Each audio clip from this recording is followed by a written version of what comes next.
Welcome back to my channel discipline life easy life 7 days study challenge. आज हम इस विषय पर बात करने वाले हैं।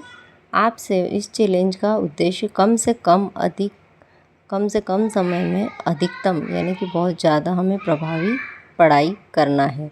तो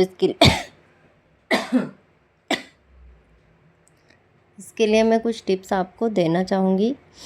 7 डेज स्टडी प्लान। फर्स्ट, आपको पहले अपना गोल डिसाइड करना है। पहले दिन पूरे सिलेबस को आपको देखना है और जो भी आपको टफ़ लगता है उसका एक चार्ट बनाना है।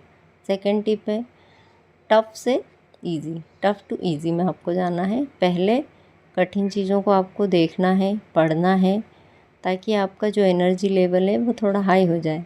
फिर इजी वाले सब्जेक्ट्स को आपको देखना है। थर्ड है एक्टिव रिकॉल। नोट्स या क्लियरेंस की समीक्षा करें। केवल पढ़ने के बजाय खुद से प्रश्न पूछें और याद करने की कोशिश करें। नेक्स्ट टिप है प्रीवियस क्वेश्चंस। पिछले वर्षों के जो क्वेश्चंस हैं उनको क्या करना है, आपको सॉल्व करना है और उनकी बहुत ज़्यादा जितनी ज़्यादा हो सके उतनी प्रैक्टिस करना है। इससे क्या होगा कि आपको एग्ज़ाम का पैटर्न पता चलेगा। Divide study. 5 दिनों में 10 घंटे पढ़ना 2 दिनों में 10 घंटे पढ़ने से बेहतर है। मतलब क्या करना है, आपको डिवाइड कर लेना है अपने टाइम को और धीरे धीरे आपको स्टडी करना है। अब आपको कुछ टिप्स मैं देना चाहूँगी कि आप स्टडी पे फोकस कैसे करें। तो आपको सबसे पहले क्या करना है, अवॉइड डिस्ट्रैक्शन वाली चीज़ों से आपको दूर रहना है। सोशल मीडिया है, फ़ोन है और बाकी और बहुत सारी चीज़ें हैं जो कि हमें डिस्ट्रैक्ट करती है, तो इनसे हमें दूर रहना है। रेगुलर ब्रेक लेना है हमें। 40 to 30 मिनट की पढ़ाई के बाद में 5 to 10 मिनट का ब्रेक आपके माइंड को फ्रेश कर देता है, ज़रूरत है। नेक्स्ट टिप है हेल्दी रूटीन। 7 दिनों तक खूब पानी पिएं, अच्छा खाएं और पर्याप्त नींद लें। प्रॉपर नींद से क्या होता है, हमारी एनर्जी जो होती है वो बनी रहती है। एंड नेक्स्ट टिप है डोंट कंपेयर। अपनी जो प्रिपरेशन है उनकी तुलना आपको किसी और से नहीं करना है। ऐसा नहीं है कि आप अपनी प्रिपरेशन जो कर रहे हैं उसकी तुलना आप किसी और से कर रहे हैं। आपको अपनी प्रोग्रेस पे ध्यान देना है।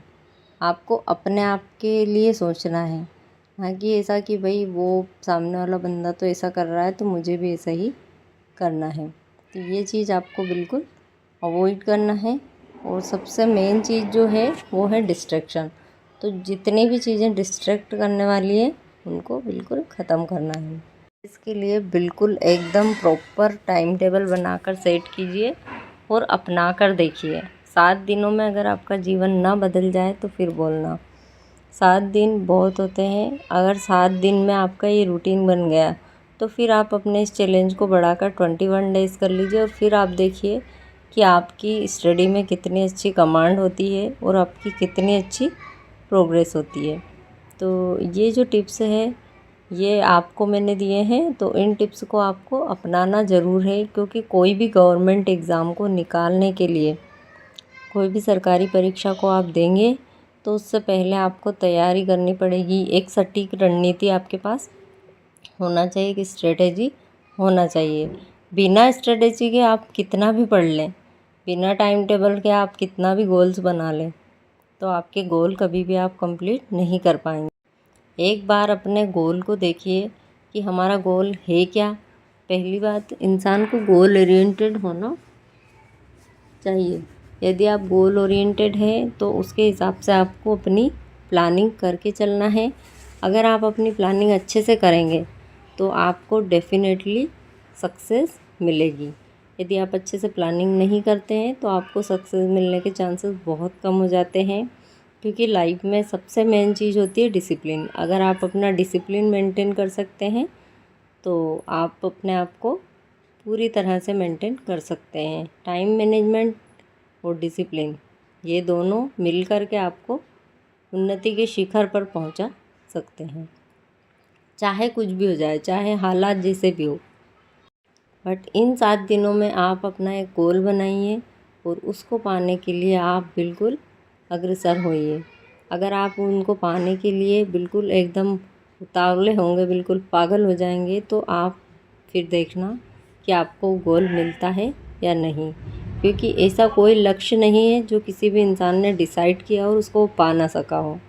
जब इंसान चाँद पे सूरज की खोज कर सकता है, मंगल ग्रह तक पहुंच सकता है, चाँद पे पहुंच सकता है, तो क्या इंसान अपनी पढ़ाई नहीं कर सकता है? तो इन सब चीज़ों को आपको सोचना है कि लोगों ने क्या क्या किया है।